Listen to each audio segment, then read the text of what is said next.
Católicos em Missão. Bem, o tema de hoje. O tema de hoje é gostoso de dizer. Existe erros na Bíblia? Existe controvérsia na Bíblia? Bem, nós estamos mostrando para vocês há um tempo que o que é a Bíblia? A Bíblia é a palavra de Deus, né?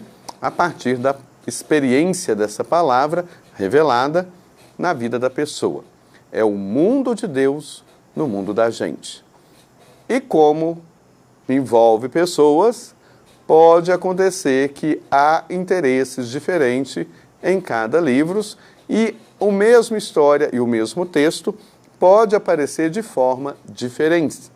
E aí cria uma certa controvérsia. É o que o pessoal que já trabalha com a gente, que já está estudando com a gente, está encontrando. Por que em tal evangelho diz assim e tal outro evangelho diz assado? Qual que é a diferença? Por que essa diferença? Então, meu irmão, há controvérsias? Claro que há. Comecemos então pelo entendimento do povo do Primeiro Testamento com a questão da cosmologia, né? Como é que eles entendiam o cosmos? Não é nada parecido como a gente entendia, como a gente entende hoje com a ciência. Aliás, né, nós temos que pensar um pouquinho isso. A palavra de Deus, ela tem os limites do alcance da ciência do seu tempo, né? Nós hoje podemos dizer que a palavra contém sim algumas controvérsias, mas isso não vale para o povo daquele tempo, quando se achava que as coisas eram de fato assim. Por exemplo, como é que eles entendiam o cosmos? É como se tivesse aqui uma bacia virada de cabeça para baixo e todo o que é a Terra está aqui debaixo dessa bacia. Então ela tem um começo e um fim, não é? Acima desse arco estaria onde a morada celeste, onde a divindade moraria. A partir desse arco seria as águas do firmamento, que teriam, veja bem, comportas que se abriam para que a chuva pudesse cair. Depois disso, viria então o arco das estrelas, e só aí, que é o nosso céu, e só aí então começaria a Terra apoiada por dois grandes pilares, né, para manter-se o equilíbrio, cercada de águas profundas, né, e esses dois grandes pilares, na base deles, lá embaixo, no abismo, é que seria o Sheol, o lugar dos mortos, não é verdade? E tanto se acreditava que o final estaria no horizonte, não é? Essa é uma compreensão, né, cosmológica para aquele tempo. Vale para hoje? Claro que não, nós já temos outros métodos, outros conhecimentos. Por isso que quando às vezes você lê os livros do Primeiro Testamento, lá, por exemplo, em Josué, né, você vai encontrar no Levítico, você vai encontrar algumas diferenças, você fala, mas não tem cabimento uma coisa dessa. De fato, para aquele tempo, corresponde sim, né? E quando a gente fala do Segundo Testamento, será se há controvérsias? Também há. Porque os evangelistas, os apóstolos, né, aqueles que escreveram as cartas, os evangelhos, eles tinham um interesse próprio. A comunidade vivia uma determinada situação sociopolítica e econômica que eles precisavam apresentar esse projeto. Veja bem algumas curiosidades para a gente entender bem isso aí, né? O Evangelho de Marcos, por exemplo, que é o mais antigo, do ano 60, 70 mais ou menos. Qual era a situação vivida lá no tempo que a comunidade de Marcos escreveu esse Evangelho? A situação era de opressão que a Palestina sofria pelo Império Romano. Era um transtorno. E a preocupação, então, da comunidade de Marcos, o que era? Era apresentar quem é Jesus, quem é o discípulo, é o tema central desse Evangelho, né? E assim dar a verdadeira identidade de Jesus. Aliás, para Marcos, Evangelho é igual a Jesus, né? Jesus é o Evangelho.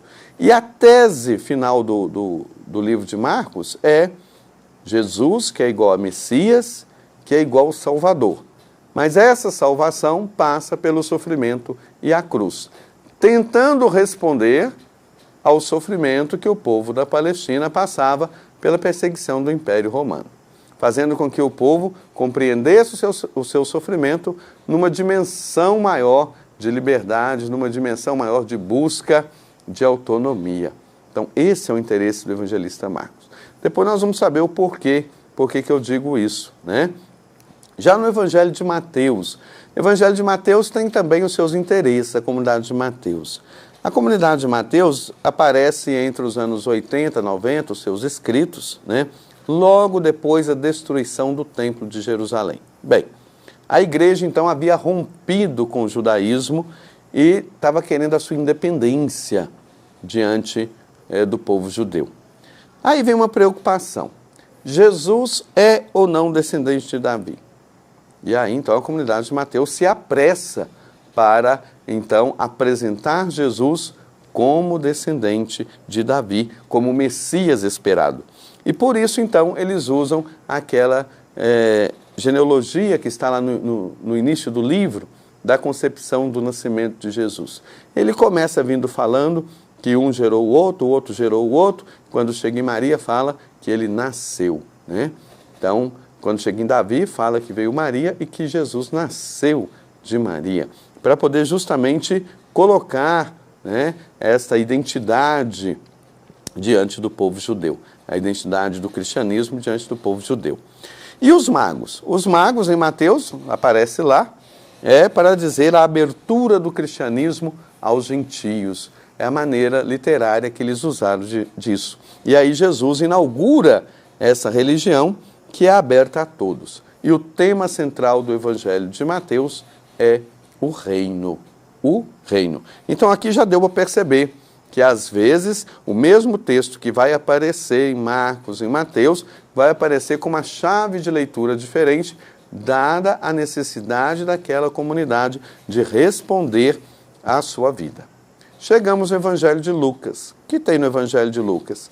Lucas escreveu, a comunidade de Lucas escreveu um tombo só, nós sabemos disso, né? Que começou com o Evangelho e depois foi para o Atos dos Apóstolos. E didaticamente há uma separação aqui, né?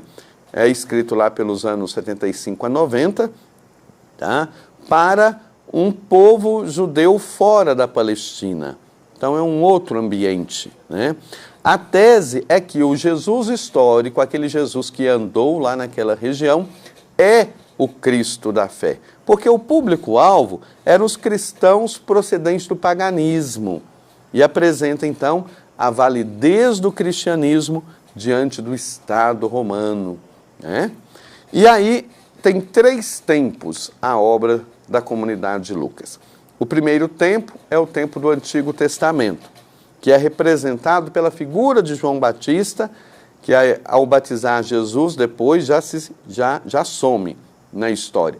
E engraçado que se a gente vai ler lá o texto, João Batista foi preso, depois batizou Jesus.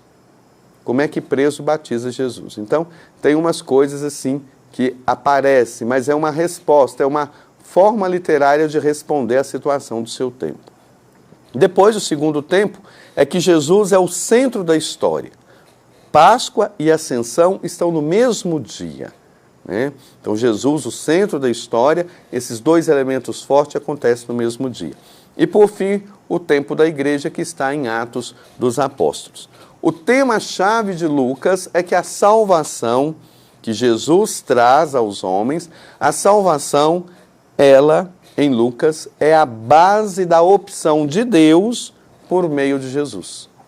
Então, a salvação é a base da opção de Deus por meio de Jesus. Jesus veio por opção que Deus nos deu para a nossa salvação. Belíssima essa exclamação de Lucas. E, por fim, chegamos no Evangelho de João.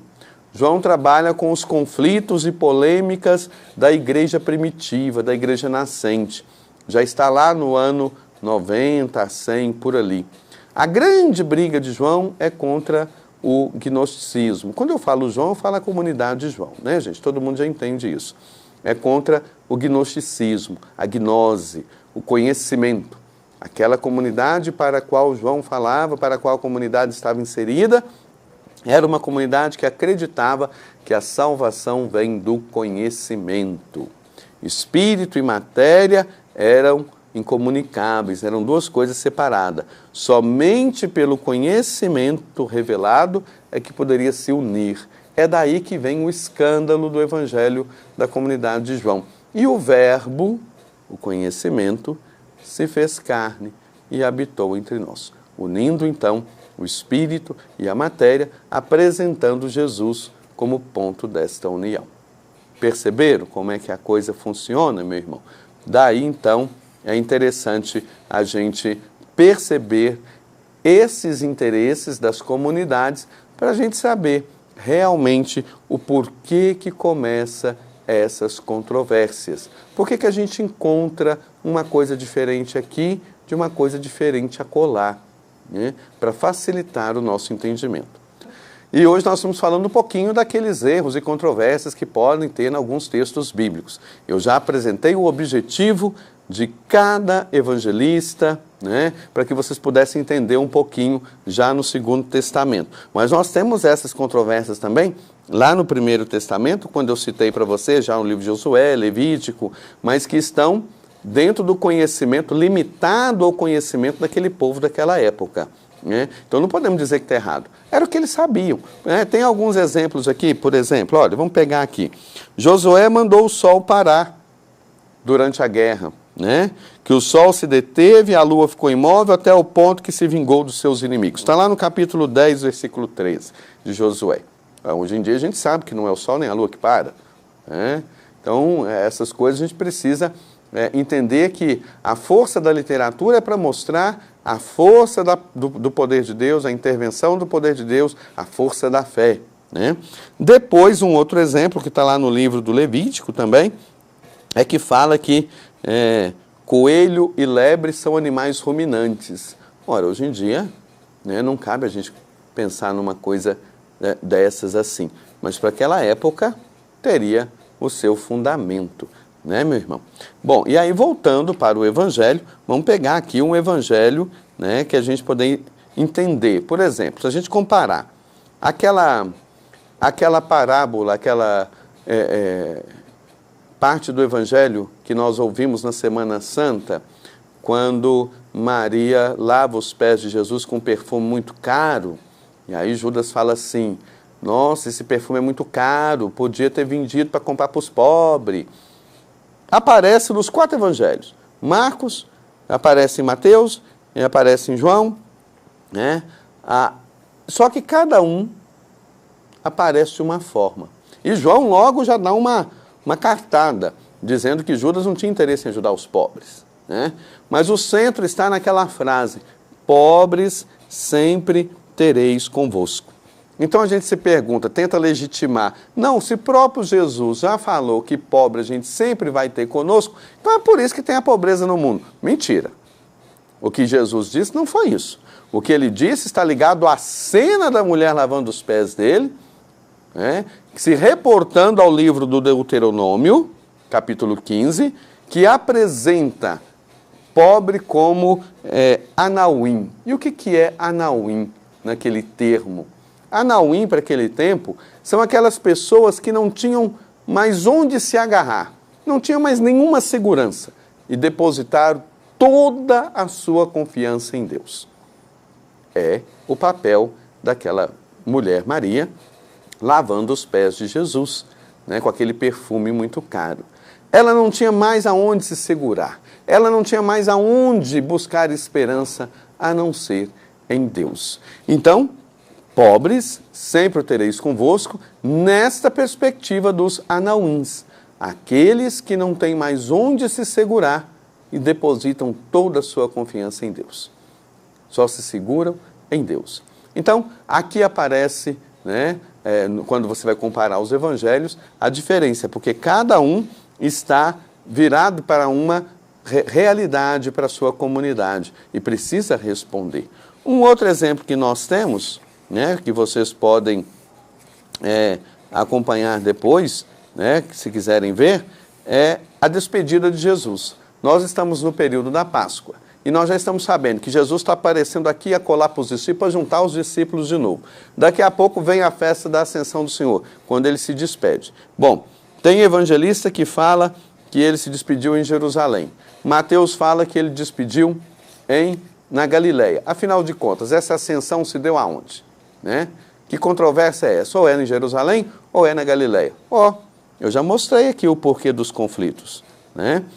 Lucas está respondendo porque Lucas é o único que tem a frase no seu evangelho: não convém que nenhum profeta morra fora de Jerusalém.